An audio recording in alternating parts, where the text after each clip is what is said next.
하나님 아버지 말씀 보겠습니다. 히브리서 11장 27절부터 29절까지입니다. 믿음으로 애굽을 떠나 왕의 노함을 무서워하지 아니하고 곧 보이지 아니하는 자를 보는 것 같이 하여 참았으며 믿음으로 유월절과 피 뿌리는 예식을 정하였으니 이는 장자를 멸하는 자로 그들을 건드리지 않게 하려 한 것이며 믿음으로 그들은 홍해를 육지같이 건넜으나 애굽 사람들은 이것을 시험하다가 빠져 죽었으며. 아멘. 모세는 이스라엘의 가장 불행한 시기에 태어났다 말씀을 드렸죠. 가장 불행한 시기지만 가장 위대한 부모를 만났고, 그리고 하나님의 놀라운 섭리에 따라서 애굽 왕자의 자리까지 올라가지요. 안락하고 편안한 삶이 보장되지만 나이 40이 되어 그 모든 것을 포기하고 동족 이스라엘 백성과 함께 고난을 받기로 결단을 내립니다. 그 결단은 그의 삶을 바꾸어 놓습니다. 그러나 40세가 되어 현장에서 맞닥뜨린 말 그대로 현실은 참 힘들었고, 애굽의 군인을 본의 아니게 죽였던 사건 때문에 결국은 결단과 다르게 애굽을 떠나는 부끄러운 자가 되고 맙니다. 그리고 시골 미디안에서 40년의 세월을 보냅니다. 40세에 결단을 했는데 시골에 가서 또 40년을 지냈으니까 80년의 세월을 보낸 겁니다. 뜻은 원대하고 모든 걸 포기하고 고난을 각오했지만 그의 뜻을 펼 수 없는 한 그야말로 초라한 시골의 목자로 남은 겁니다. 그 모세가 다시 바로 앞에 서게 됩니다.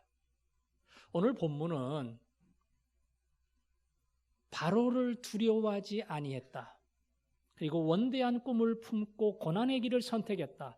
지난주에 말했던 첫 번째 믿음 말고 두 번째, 두려워했던 바로 앞에 다시 선 모세. 모세는 어떻게 그 앞에 설 수 없는 두려움 속에 살았지만 두려움의 대상인 바로 앞에 다시 담대하게 설 수 있었을까? 80세의 모세의 믿음을 본문은 우리에게 소개합니다. 지난주일은 40세의 그의 결단을 이야기했다면 오늘은 80세의 모세가 바로 앞에 설 수 있었던 이유는 무엇인가? 그것을 우리에게 가르쳐 줍니다. 출애굽기 3장부터 시작되는 역사적 배경을 오늘도 알아야 됩니다.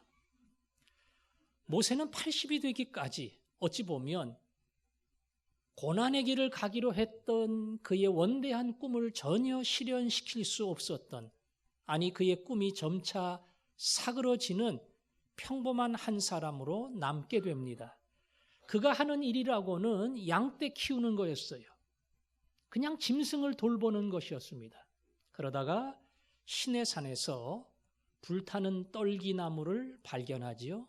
불은 타지만 사라지지 않는 그 특이한 떨기나무를 발견하고 가까이 갔다가 하나님의 음성을 듣습니다. 그의 이름을 부르면서 모세야, 가까이 오지 말라. 너의 선 곳은 거룩한 땅이니 내 발의 신을 벗어라. 아마 모세의 일생을 통틀어 분명하게 들었던 하나님의 말씀은 그때가 처음이 아니었을까. 하나님은 모세를 직접 불렀습니다. 그리고 그에게 위대한 사명을 주셨어요. 내가 너를 바로에게 보낸다. 그리고 그 앞에 가서 탄압받는 노예로 살아가는 내 백성 이스라엘을 구원하여 내라. 어찌 보면 모세는 감당할 수 없는 그냥 목자로 살아가는 시골 사람인데, 왕을 피해서 숨어 살던 인생인데 거꾸로 바로 앞에 가서 이스라엘 백성을 구원해 내라고 하는 도저히 모세는 감당할 수 없는 사명을 준 겁니다. 물론 모세는 못한다고 했습니다. 제가 할 수 있는 능력도 실력도 재주도 그리고 방법도 모릅니다. 갔다가 하나님이 나를 너희에게 보냈다. 얘기하면 뭐합니까? 저한테 신분증 줄 겁니까? 뭘 줄 겁니까? 누가 보냈는데? 도대체 어떻게 온 건데? 물어보면 저는 대답할 말도 없습니다. 그때 하나님 말씀하시지요. 나는 그들의 조상 아브라함의 하나님, 이삭의 하나님, 야곱의 하나님이다. 그 하나님이 너를 보냈다고 이야기해라. 하나님 그렇게 이야기하더라도 제가 그 백성을 이끌 만한 그런 탁월한 능력이 제게는 없습니다. 그때 말씀하지요. 내 지팡이를 땅에 던져라. 던질 때 뱀이 됩니다. 잡을 때 지팡이로 돌아왔습니다. 내 손을 품에 넣어라. 넣고 뺐을 때 손에 나병이 시작이 되었고 다시 품에 넣을 때에 그 나병이 깨끗하게 고쳐집니다. 너와 함께하는 하나님의 능력이다. 내 힘이 아니고 내가 나의 권능으로 너와 함께한다. 그래도 모세는 핑계를 댑니다. 하나님 좋습니다. 뭐 힘을 주시고 제게 권능 주시는 건 좋지만 제가 언변이 없습니다. 리더는 말을 잘해야 되고 백성을 이끌어야 되는데 저는 말의 재주가 없습니다. 그때 하나님이 그의 형 아론을 붙여줍니다. 아론은 말을 잘하기 때문에 네가 할 말을 아론이 대신하리라. 모세는 더 이상 피하지 못하고 사명자가 되어 바로 앞에 섭니다. 그리고 바로에게 이야기하지요. 여호와 하나님이 말씀하시기를 내 백성을 보내라. 노예로 살아가는 이스라엘 백성을 내보내라. 그것이 모세가 바로에게 요구했던 당당한 하나님의 명령이었습니다. 바로는 제국의 왕입니다. 왕궁에만 해도 막강한 친위대를 거느리고 있는, 누구도 그 앞에서 어깨를 펼 수 없는 권력의 권력입니다. 모세는 비무장 상태에서 가진 게 아무것도 없고 부하도 없고 군인도 없어요. 그런데 거기 가서 감히 바로를 향해 이스라엘 백성을 놓으라고 하는 강한 명령을 내립니다. 오늘 성경은 이야기하기를 믿음으로 그는 애굽을 떠나 왕의 노함을 무서워하지 아니했다. 감히 애굽 왕 앞에 서서 말도 안 되는 명령을 내렸어요. 강한 자가 약한 자에게 지시하듯이 내 백성을 내어 놓아라 명령을 내렸고요. 애굽을 떠난 다음에도 두려워하지 아니하고 어떠한 애굽의 군대가 추격해 온다고 할지라도 나는 겁먹을 게 없다. 그 모든 무서움을 뒤로 하고 그는 앞으로 나아갔다. 이유는 딱 한 가지입니다. 곧 보이지 아니하는 자를 보는 것 같이 하여 참았으며, 보이지 아니하는 자 누굽니까? 하나님이에요. 하나님을 보는 것 같이 인식을 했기 때문에 왕의 모든 진노를 다 견딜 수 있고 이길 수 있는 사람이 되었다는 겁니다. 그는 하나님을 인식한 사람입니다. 하나님은 애굽의 왕보다 훨씬 더 강력한 왕이라는 것, 우주 만물을 창조하신 분이다. 그분은 세우기도 하시고 패하기도 하시고 살리기도 하시고 죽이기도 하시는 모든 권능 위에 계신다고 하는 사실을 모세는 알았습니다. 그 보이지 아니하는 하나님을 알았기 때문에 애굽 왕이 아무리 위협을 하고 겁을 준다고 할지라도 거기에 두려워하거나 무릎을 꿇지 않는 담대한 하나님의 사명자가 된 겁니다.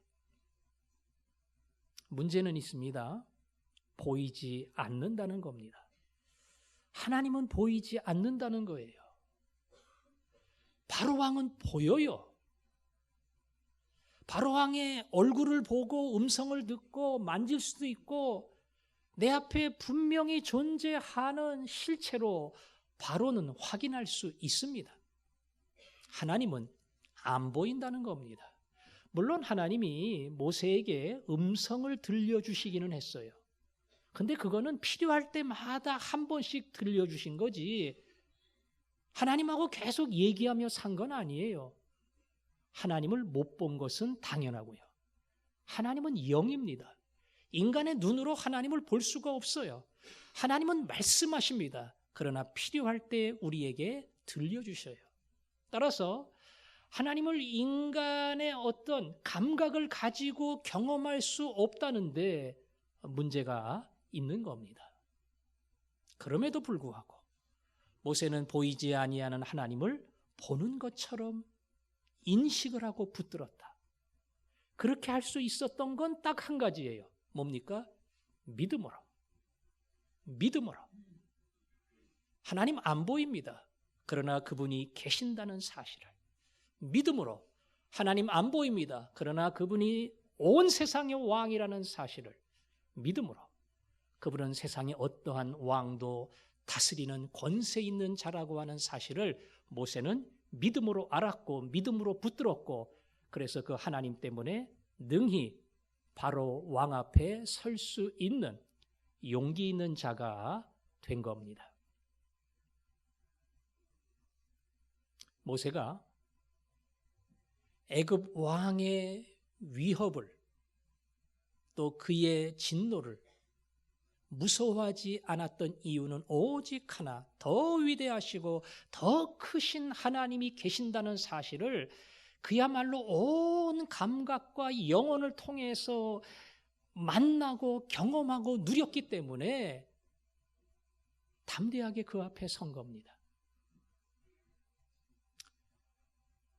부장님이 안 된다 그래도 더 높은 오너이신 회장님이 결재하면 되는 거예요.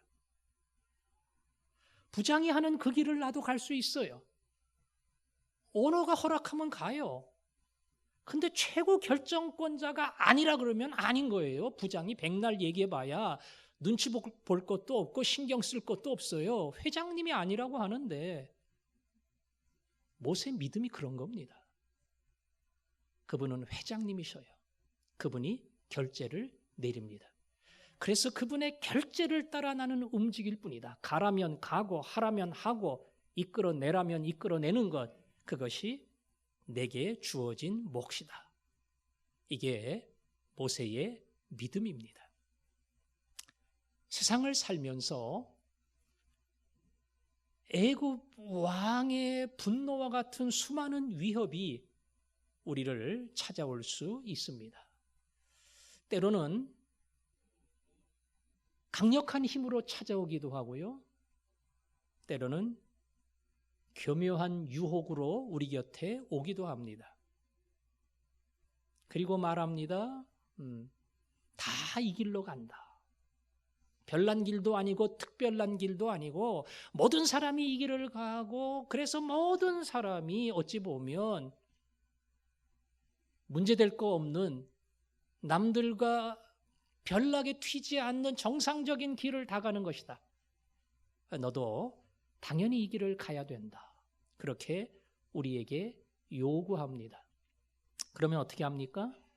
하나님께 묻습니다. 하나님, 제가 이 길을 갈까요 말까요? 하나님이 가라 그러면 갑니다.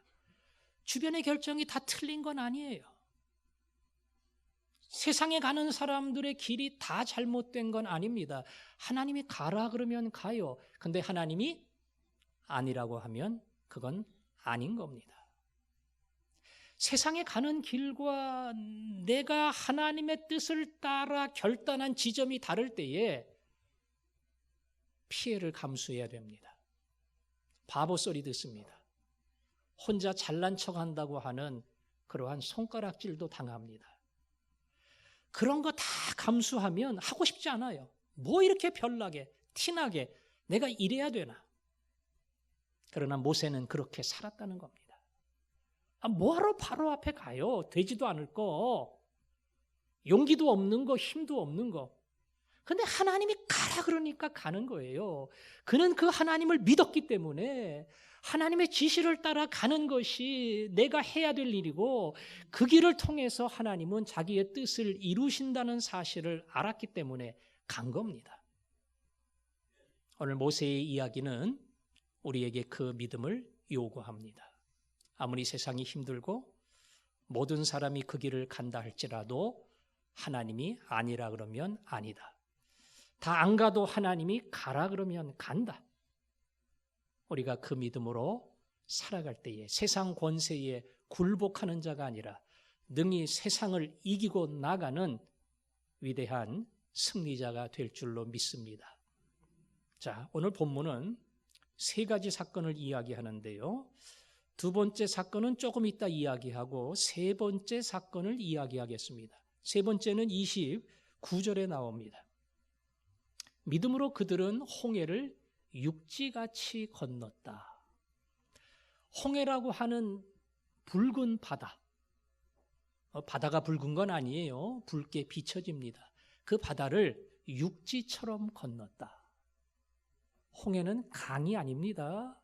더군다나 이스라엘에 있는 요단강은 폭이 길어봐야 한 100m 될까요? 그리 큰 강도 아닙니다. 하나님이 이때 가르신 것은 바다예요. 홍해 바다가 얼마나 크냐? 사람들은 생각하기를 홍해 바다를 가로질러 가는 거리가 한 6, 7km 됐을 것이다. 홍해의 수심은 지금 재보면 가장 깊은 데는 2000m가 넘습니다. 꽤 깊어요. 육지같이 되었다는 것은 바다가 쫙 갈라지면서 밑바닥이, 땅바닥이 드러났다는 거예요. 그리고 양쪽으로 바다가 쫙 기둥처럼 세워졌다는 겁니다. 나이아가라의 이 폭포의 길이가 한 50m 넘는다고 해요. 근데 1000m, 2000m 그냥 폭포처럼 양쪽 기둥이 쫙 쌓인다고 하면 얼마나 엄청난 거예요. 끝이 안 보일 만큼 엄청난 물기둥이 양쪽을 가로막는 겁니다. 그리고 그 사이를 걸어가는 거예요. 조그만 길로 걸으면 200만 명이 다 건너지도 못해요. 학자들의 말에 의하면 최소한도 1km 이상 거대한 땅바닥이 드러나지 않으면 200만 명은 밤새껏 건너도 다 건너지 못한다. 그러니까 그야말로 바다가 쪼개지면서 막 거대한 여의도와 같은 땅이 쫙 갈라진 겁니다. 그리고 그 안을 걸어간 겁니다. 상상할 수 없는 위대한 기적이 일어난 거죠. 아마 관광 상품으로 개발한다면 모든 사람이 보러 갈 겁니다. 바로 그 현장을 이스라엘 백성들이 걸어간 겁니다. 오늘 본문은 이야기합니다. 믿음으로 그들은 홍해를 육지같이 건넜다. 그들은 이스라엘 백성을 이야기하는 거예요. 이스라엘 백성은 홍해를 육지같이 건넜다. 걷는 것은 맞아요. 그런데 과연 그들이 믿음이 있었느냐? 출애굽기에 보면 이스라엘 백성들이 홍해 앞에 머물러 있을 때에 애굽의 군인들이 추격해 옵니다. 막다른 골목입니다. 피할 길도 없습니다. 이제 애굽의 군인들이 칼과 창으로 그들을 밀고 들어오면 완전히 전멸하는 겁니다. 그 좌절의 상태에서 그들은 모세를 원망합니다. 애굽에서 죽으면 묻히기라도 하지. 이건 뭐냐? 완전히 개죽음 당하라고 여기까지 끌고 온 거냐? 모세를 향해서 원망, 불만, 저주 모든 걸 쏟아놓습니다. 그때 하나님께서 모세에게 말씀하시죠. 모세는 하나님의 말씀을 붙듭니다. 보이지 않는 하나님을 보는 것 같이 붙들었던 하나님은 그때 하나님의 말씀을 듣고 이스라엘 백성을 향해 놀라운 선포를 합니다. 출애굽기 14장 13절에 모세는 이렇게 말합니다. 모세가 백성에게 이르되 너희는 두려워하지 말고 가만히 서서 여호와께서 오늘 너희를 위하여 행하시는 구원을 보라. 너희가 오늘 본 애굽 사람을 영원히 다시 보지 아니하리라. 여호와께서 오늘 하시는 것을 너희는 가만히 보기만 하면 된다. 여호와가 행하시는 구원의 놀라운 역사를 구경만 하면 된다. 너희를 위협하던 애굽의 군대는 영원히 다시 보지 못할 만큼 하나님이 책임을 지시리라. 따라서 오늘 본문의 믿음은 믿음으로 그들은 사실 믿음으로 모세는 이렇게 이야기해야 더 정확한 겁니다. 모세는 그 절망의 상황에서 하나님의 말씀을 붙들었고 하나님의 말씀을 백성에게 선포했고 그 말씀 그대로 순종했고 그의 순종의 결과로 홍해가 갈라지는 역사가 일어납니다. 여러분, 그때 모세가 어떤 방식으로 순종을 했는가 하면 하나님이 하라는 대로 했어요. 그 지팡이를 들고 홍해를 가리키면서 네가 외칠 때에 홍해가 갈라지리라. 모세가 지팡이 들었습니다. 그리고 여호와 하나님이 명하신 대로 홍해를 향해서 말씀할 때에 강력한 마른 동풍을 일으키시고 홍해를 가르시죠. 여러분, 그때 모세가 잡았던 지팡이, 성경은 그 지팡이가 하나님의 지팡이라고 이야기합니다. 모세가 애굽에 들어갈 때 지팡이 가지고 갔어요. 성경은 말하기를 그가 하나님의 지팡이를 잡았더라. 근데 하나님의 지팡이 아니에요. 누구 지팡이입니까? 모세 지팡이에요. 모세가 만든 지팡이에요. 근데 성경은 모세의 지팡이라고 하지 않고 하나님의 지팡이라고 이야기합니다. 그리고 그 하나님의 지팡이를 붙들고 명했을 때에 모세의 일이 아닌 하나님의 역사가 그 현장에서 일어난 겁니다. 여러분, 홍해 앞에 선 모세 그리고 이스라엘 백성, 그들은 다시 한번 우리에게 도전합니다. 우리 인생에도 홍해가 있다는 것을. 그 홍해는 제도일 수 있고 관습일 수 있고 이 땅에 많은 사람이 걸어가는 어찌 보면 거짓된 길이지만 익숙한 길일 수 있습니다. 그건 내가 힘쓴다고 바뀌는 거 아니에요. 내가 뭐 잘해보겠다고 해서 변경될 수도 없는 거예요. 오랜 세월 동안 그렇게 살아왔고 그렇게 익숙해져 있고 다 그 길을 가는 겁니다. 그런데 믿음을 가지면 사고가 달라지고 행동이 달라집니다. 내가 한다고 되는 거 아닙니다. 그러나 나는 합니다. 내가 한다고 변하는 거 아닙니다. 그러나 하나님이 하라고 이야기하시면 믿음의 위대한 선포를 합니다. 이게 내 지팡이지만 오늘 하나님의 지팡이가 되어서 홍해를 향해서 명령할 때에 아닌 것 같지만 갈라지는 기적이 일어난다. 이 믿음으로 나아갈 때에 홍해의 위대한 일이 내 인생의 사건이 됩니다. 당장은 나타나지 않아요. 당장은 갈라지는 그 현장을 볼 수 없을 수 있습니다. 그러나 믿음으로 순종하는 그 사람을 통해 하나님은 반드시 일합니다. 그 적은 사람을 통해 하나님은 하나님의 뜻을 펼쳐가십니다. 그리고 하나님의 때에 홍해를 가르시는 위대한 역사를 하나님은 만들어 갑니다. 그래서 모세는 믿음으로 승리자가 된 겁니다. 한 해를 살아오면서 왕의 진노와 같은 세상의 위협 앞에 선 사람이 있을 겁니다. 홍해라고 하는 거대한 장벽 앞에 선 사람이 있을 겁니다. 안 돼요. 그래서 우리는 종종 포기하기도 하고 따라가기도 하고 어쩔 수 없는 상황에 서기도 합니다. 그러나 모세는 믿음으로 우리에게 도전합니다. 가장 높으신 보이지 아니하는 하나님을 바라보라. 그리고 그 하나님을 바라보고 세상의 방식이 아닌 하나님의 방식에 따라 결단을 해라. 아무것도 변하는 것 없는 것처럼 보이지만 그 하나님의 걸음을 시작을 해라. 그리하면 홍해가 갈라지는 위대한 역사가 반드시 일어난다. 오늘 여러분에게 이 믿음을 요구하고 앞으로 한 해 동안 여러분 앞에 가로막는 수많은 장애물과 위험이 있다 할지라도 이 믿음으로 가는 자에게는 홍해의 놀라운 기적의 승리가 일어날 줄로 믿습니다. 그리고 또 하나의 사건이 중앙에 있는 유월절과 피 뿌리는 예식이에요. 믿음으로 모세는 이 일에 순종을 했습니다. 이스라엘 백성들이 애굽의 노예로 있을 때에 하나님은 재앙을 가지고 애굽을 쳤습니다. 바로는 끝까지 놓지를 못했어요. 이제 마지막 10번째 재앙이 모든 집안의 장남을 하나님이 죽이겠다는 겁니다. 첫째 아들은 다 죽는 거예요. 딸만 있는 집은 좋지요. 근데 아들이 있는 집은 죽는 거예요. 어찌 보면 그 옛날 이스라엘의 아들들이 나일강에 던져진 것처럼 하나님은 하나님의 방식으로 모든 첫 번째 아들을 데려가겠다. 그렇게 말씀하셨습니다. 그러나 길은 하나 있습니다. 어린 양의 피를 대문에 바른 자마다 죽음의 천사가 지나간다.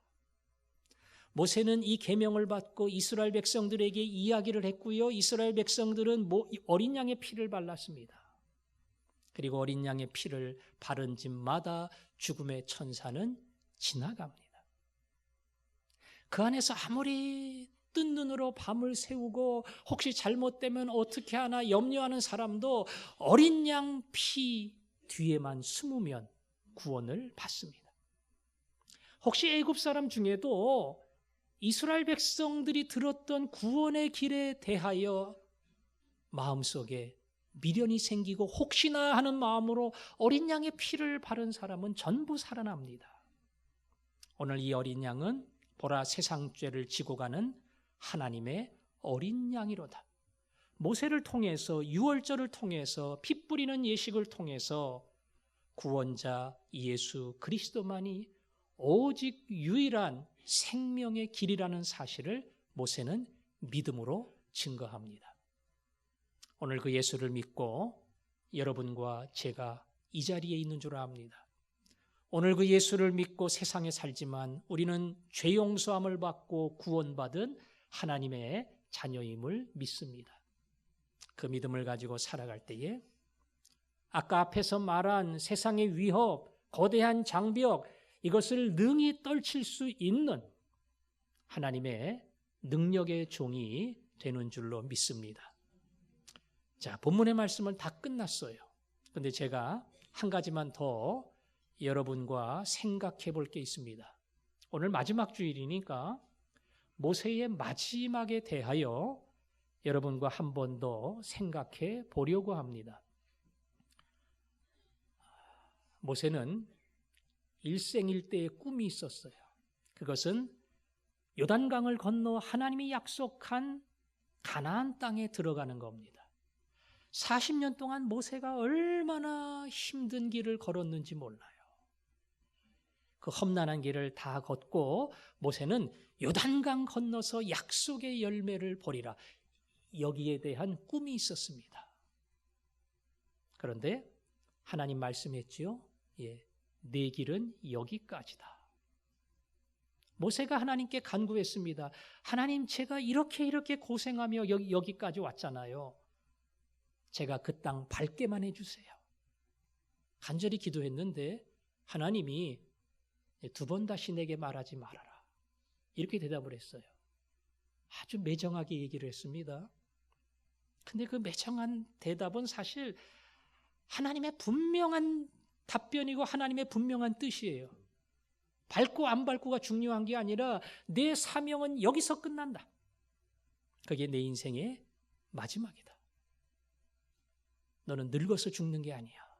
사명이 끝났기 때문에 내가 이제 너의 모든 인생의 마지막을 장식하고 부른다. 이게 모세를 향한 하나님의 마지막 결정이었습니다. 모세는 죽을 때에 사실은 전혀 죽을 사람이 아니었습니다. 그 시력도 약해지지 아니하고 기력도 쇠하지 않았다. 팔팔했습니다. 123세에 자기 형 아론이 죽을 때에 모세가 집례를 했습니다. 3살 많았으니까 모세는 120세예요. 우리 형이 123세에 부름받았으니까 팔팔한 나는 아무리 안 가도 130세는 넘지 않겠나 이런 생각했는지도 모릅니다. 그런데 그 해에 하나님은 모세도 불렀습니다. 늙어서 죽은 거 아니라니까요. 예. 하나님이 모세를 비스가산 꼭대기로 불렀습니다. 뭐 정확한 높이는 모르겠지만 한 1000m 가까운 산인데 그 산을 모세 혼자서 올라갔습니다. 그리고 그 장례식은 오직 하나님이 집례를 했습니다.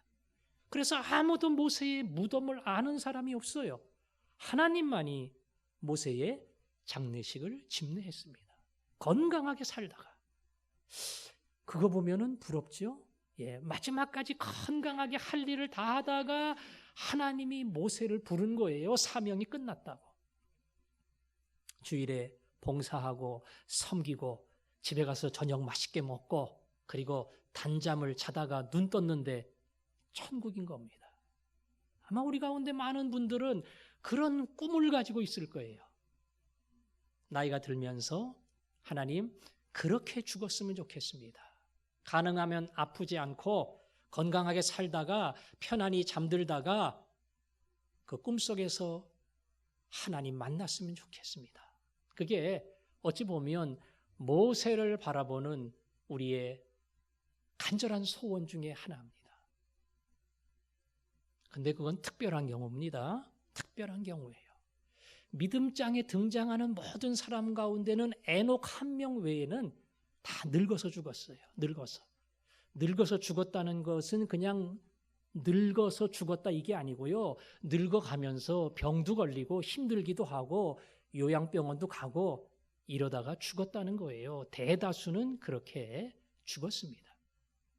우리는 요양병원을 신방 가면서 얼마나 힘들까.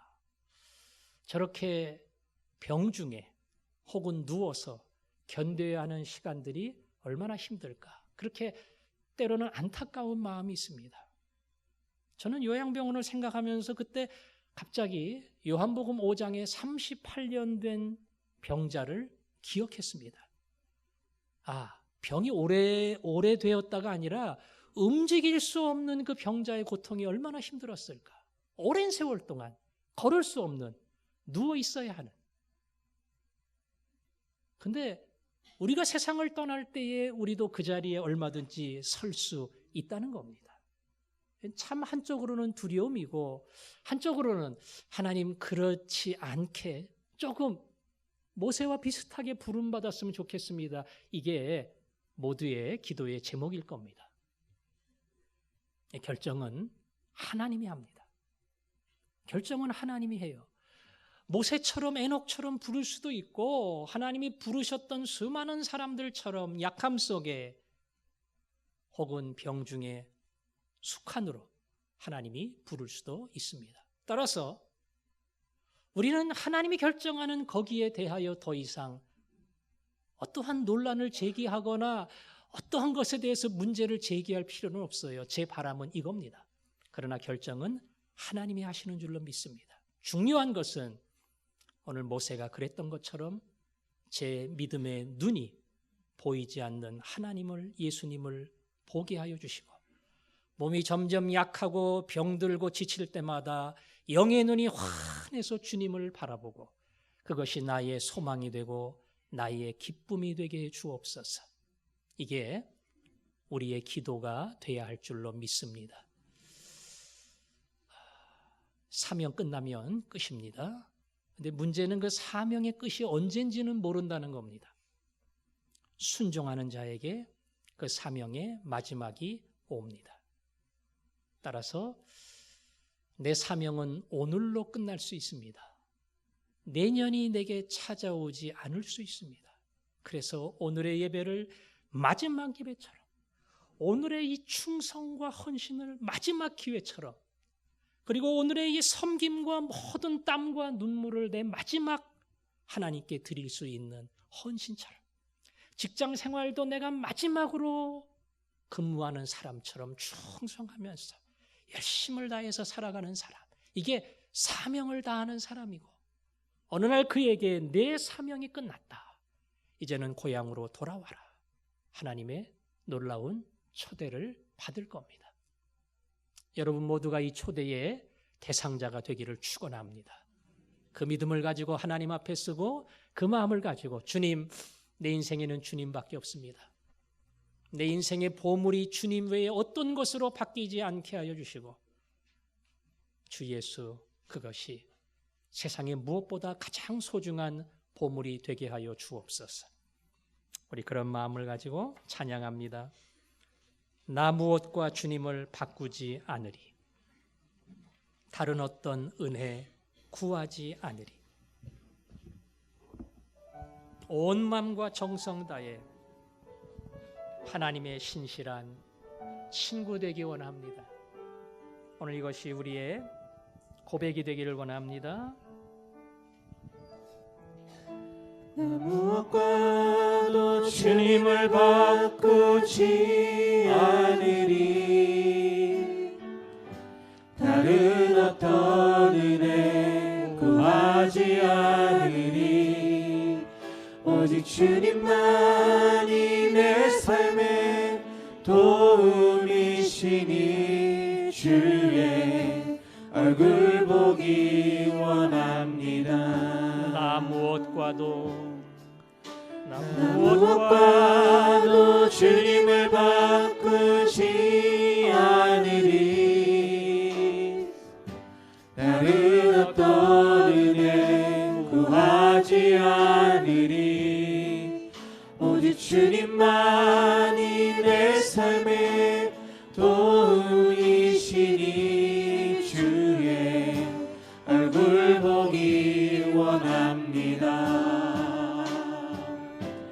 주님 사랑해요.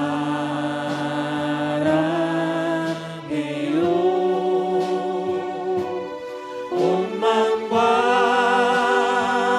정성 다해 하나님의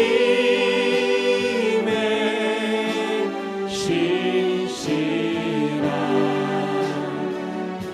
친구 되기 원합니다.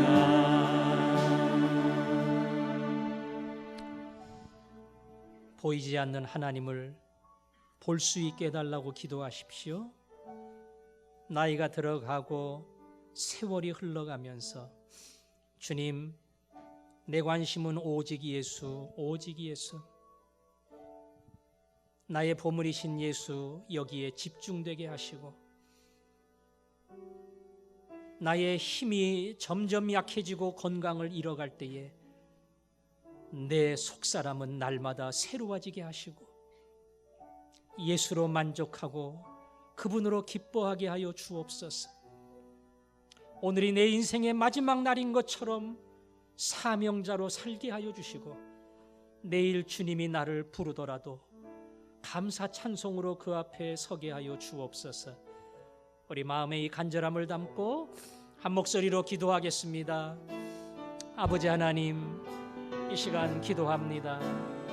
참양하면 하나님, 모세를 통해서 진정한 믿음이 무엇인지, 그리고 그 믿음은 결국 세상을 이긴다고 하는 이 위대한 믿음의 결과를 우리에게 보여줬습니다. 하나님, 모세의 믿음을 배우게 하시고 모세처럼 살게 하시고 모세처럼 죽게 하여 주옵소서.